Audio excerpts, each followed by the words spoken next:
মাহির ভাই, একটা দারুণ সুখবর আছে। মাহির কলেজ থেকে ফিরে ঘরে পা রাখতে না রাখতেই উৎফুল্ল রোজি সুখবর বার্তার সহিত উড়ে এসে ওর সামনে দাঁড়িয়ে পড়ল। দেখেই বোঝা যাচ্ছে, কোনো কারণে রমণীর মুখে চোখে উপচে পড়া উত্তেজনা। মাহির ভ্রুযুগল কিঞ্চিত কুঁচকে মনে মনে বিড়বিড় করল, সুখবর নিয়ে আসার জন্য প্রি প্রসেসিংটাও তো করলাম না এখনো পর্যন্ত। তাহলে সুখবর আসছে কোত্থেকে? তবে মুখে বিরক্তি চেপে স্বাভাবিক স্বরেই বলল, হঠাৎ। কি সুখবর? রোজি ওড়নার কোণ আঙুলে প্যাঁচাতে প্যাঁচাতে হালকা লাজুক হেসে বলল, আপনি দাদাভাই হতে চলেছেন, আর আমি দাদিমণি। মাহিরের কুঞ্চিত ভ্রু এবার পুরোপুরি কপালে উঠে গেল। একটা তাচ্ছিল্যের হাসি দিয়ে বলল, বাহ, চমৎকার। এখনো বাবা হওয়াটাই এই পোড়া কপালে জুটল না, আর দাদা পুতো নেই, কন্যে নেই, অথচ নাতির ঘরে বাতি। উহ, সুখের সময়ও আপনার এমন দুঃখী দুঃখী কথা না বললে হয় না, তাই না? বাবা না হয়েই দাদা হওয়াটা তোর সুখের ঘটনা বলে মনে হয়? ছেলে আসার নাম নাই, কিন্তু নাতি is loading. What a happy news. এখন তাহলে কোমর দুলিয়ে নাচা উচিত আমার? মৃদু বিরক্তিময় কণ্ঠে বলল মাহির। আপনি আসলেই একটা অসহ্য লোক। কোনো কিছুই গুরুত্ব দিয়ে শোনেন না, আগেই তুচ্ছতাচ্ছিল্য করে উড়িয়ে দেন। ধাত বলেই রোজি মুখ ঝামটা দিয়ে পিছন ফিরে চলে যেতে উদ্যত হল। অবস্থা বেগতিক দেখে মাহির দমে গেল। রোজির হাত ধরে ওকে আটকে দিয়ে বলল, সরি, সরি, বল শুনি, নাতি আমার কোন ঘর থেকে লোড নিচ্ছে? মেসি, আমাদের একমাত্র পুত্রের ঘর থেকে নাতি নাতনি আসছে। প্রতিবেশীর বাড়ির ন্যালি নামের একটা বিড়ালি প্রেগন্যান্ট। ও তো সবসময় আমাদের মেসির সাথেই থাকতো। হো, বুঝলাম তো।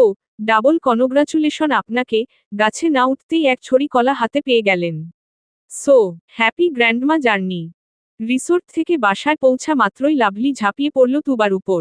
কাঁধ ঝাঁকিয়ে অবরুদ্ধ কণ্ঠে বলল, অহ, আমার তুবু বেবি। ভাইয়া কিভাবে প্রপোজ করল রে? তুবা কিছুটা অপ্রস্তুত, চোখের পলক ফেলে বিস্ময় সামলে নিয়ে পাল্টা প্রশ্ন করল, তার মানে তুই সবই জানতিস? আর জেনেও? বিশ্বাস কর বান্ধবী, আমি কিছুই জানতাম না। গাড়ি থেকে নামিয়ে আমাকে ওরা বাড়িতে নিয়ে এসেছিল। আর বাড়িতে আসার পর আমি সব জানতে পেরেছি। আচ্ছা, আচ্ছা, তোর সেলিব্রিটি ক্রাশ, আর্থার ফ্রেডির সাথে দেখা হয়েছে? হুম, আমার তো বিশ্বাসই হচ্ছে না, আমি আর্থার ফ্রেডি আর নোহা আমেজের সাথে দেখা সাক্ষাৎ করেছি, তাও এত কাছ থেকে। আবার নাকি এক ছাদের নিচে থাকবো দিন।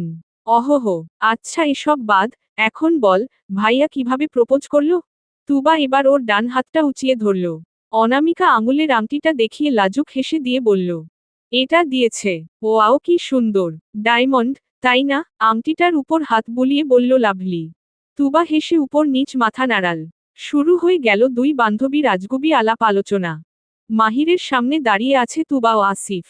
মাহির সোফায় বসে ল্যাপটপে গভীর মনোযোগে প্রয়োজনীয় কিছু মেইল চেক করছে। পরনে ফরমাল শার্ট কোট, মুখাভাব গম্ভীর। তীক্ষ্ণ দৃষ্টি তার ল্যাপটপ স্ক্রিনে নিবন্ধ থাকলেও কর্ণযুগল সামনে দাঁড়িয়ে থাকা তুবাসিফের দিকেই সজাগ। কিঞ্চিত উসখুস করতে করতে তুবা বলল, ইয়ে, ভাইয়া তুমি পাত্রপক্ষকে আসতে মানা করে দাও। আমার আর আসিফ ভাইয়ের মধ্যে সব মিটমাট হয়ে গেছে। রোজি ওয়ার্ড্রোবের ড্রয়ারে কি যেন একটা গুছিয়ে রাখছিল। তুবার কথা কানে যেতেই সে বিস্ময় হাত থামিয়ে চট করে ঘুরে চাইল। মাহির কোনো প্রত্যুত্তর করার আগেই রোজি উচ্ছ্বসিত কণ্ঠ নিয়ে এগিয়ে এল। সত্যি? ওয়াও, এত তাড়াতাড়ি সব ঠিক হয়ে যাবে, ভাবতেই পারিনি। কনগ্রাচুলেশন তুবা, আমার উডবি ভাবিজান। তুবাকে জড়িয়ে ধরে শুভেচ্ছা জানালো রোজি। তারপর আসিফকেও জড়িয়ে ধরল। কনগ্রাচুলেশন ভাইয়া, তোমাদের নিউবর্ন রিলেশনশিপের অনেক অনেক শুভেচ্ছা। আসিফও বোনকে আলিঙ্গন করে কপালে স্নেহচুম্বন এঁকে দিল। মাথায় হাত বুলিয়ে বলল, আমার মিষ্টি ফুলটা কি খুশি? অনেক, ভাইয়া। তারপর মাহিরের দিকে তাকিয়ে বলল, মাহির ভাই, ওদের আসতে নিষেধ করে দিন। আর তাড়াতাড়ি আমার ভাইয়ের বিয়ের ব্যবস্থা করুন। মাহির নির্লিপ্তভাবে ল্যাপটপটা বন্ধ করে টেবিলের উপর রেখে দিল। পকেট থেকে ফোন বের করে রোজির দিকে এগিয়ে দিয়ে বলল, ভিডিও ওপেন করে ওদের জনকে ফোকাস কর। তারপর তুবা ও আসিফকে উদ্দেশ্য করে বলল, হাত তোলো দুজনে। আমার সাথে সাথে এখন তোরা শপথ পাঠ করবি। তুবা আর আসিফ একে অপরের দিকে অবাক দৃষ্টিতে তাকালো একবার। মাহিরের কথার অবাধ্য হওয়ার সাধ্য ওদের কারোরই নেই, তাই বাধ্য ছেলেমেয়ের মতো হাত বাড়িয়ে শপথের জন্য প্রস্তুত হল। রোজিও ফোনের ক্যামেরা তাক করল তাদের দিকে। আমি যা যা বলবো, আমার সাথে সাথে বলবি দুজনেই। বলেই মাহির শুরু করল, আমরা মীর বংশের 2 উত্তরসূরি, আজ হইতে এক নতুন ও পবিত্র সম্পর্কে উপনীত হইলাম। মাহিরের সাথে সাথে তুবাসিফও সমস্বরে বলে উঠল। আমরা মীর বংশের 2 উত্তরসূরি, আজ হইতে এক নতুন ও পবিত্র সম্পর্কে উপনীত হইলাম। আমরা আল্লাহর নামে শপথ করিতেছি যে, আজ হইতে আমরা সর্বদা পরম মমতায় একে অপরের পাশে থাকিব। আমরা আল্লাহর নামে শপথ করিতেছি যে, আজ হইতে আমরা সর্বদা ভালোবেসে পরম মমতায় একে অপরের পাশে থাকিব। নিজেদের মধ্যে কোনো রকম ঝগড়া বিবাদ, মারামারি ও চুলোচুলি করিব না। নিজেদের মধ্যে কোনো রকম ঝগড়া বিবাদ, মারামারি ও চুলোচুলি করিব না। হঠাৎ মাঝপথে তুবা বলে উঠল, ভাইয়া, আসিফ ভাই কিন্তু ভালো করে বলছে না। মাহির বলল, তুবা, বাড়তি কথা হবে না। তারপর আসিফের দিকে চেয়ে বলল, আসিফ, ঠিকঠাকভাবে বল, আমার কানে স্পষ্ট পৌঁছায়। আসিফ চোরের মতো ঠোঁট উল্টে বা হাতে মাথা চুলকাতে লাগল।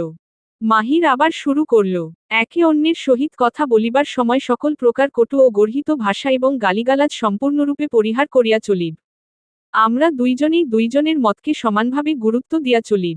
কোনো বিষয়ে ভিন্নমত থাকিলে বিবাদ না করিয়া তাহা ধৈর্য ও বিচক্ষণতার সহিত নিরসন করিব। আর যে সকল বিষয়ে নিজেরা সিদ্ধান্তে উপনীত হইতে পারিব না, সে সকল বিষয়ে জেদ বা তর্ক না করিয়া বাড়ির বড়দের সাহায্য নিব।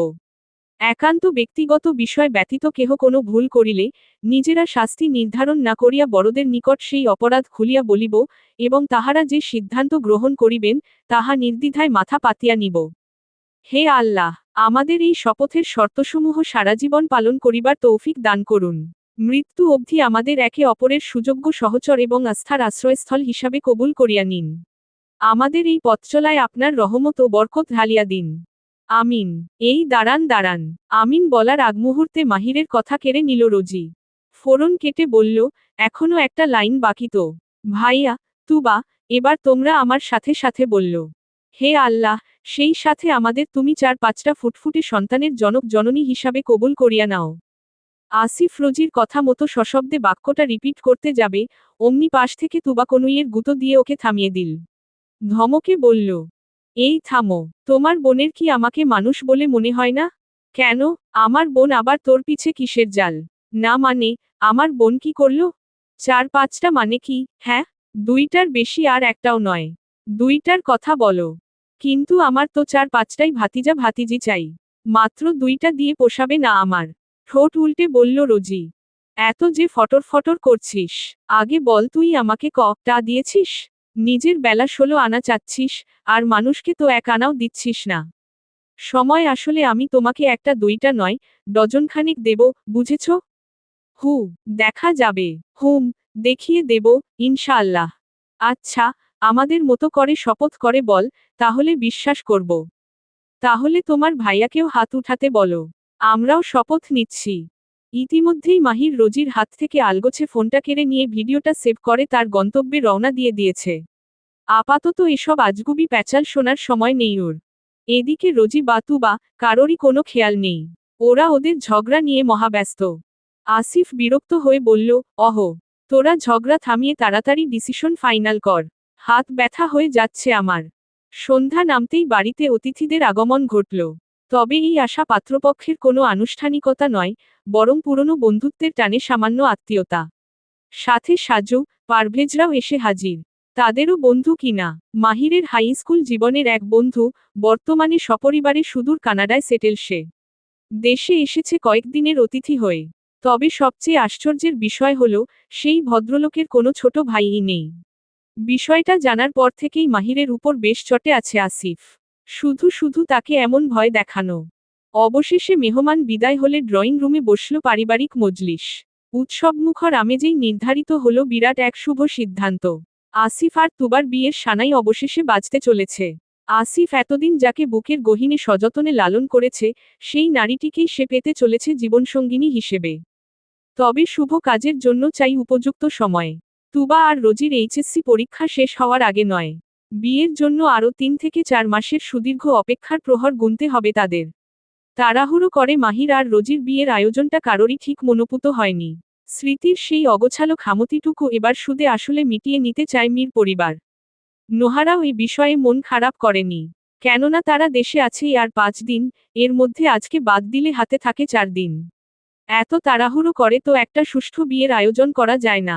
হয়তো 3-4 মাস বাদে আবারও দেশমুখী হতে হবে তাদের। চলবে, কালকে থেকে গল্প রমা রমা হতে পারে। একদিকে তুবা আসিফের প্রেম, অন্যদিকে, আর না বলি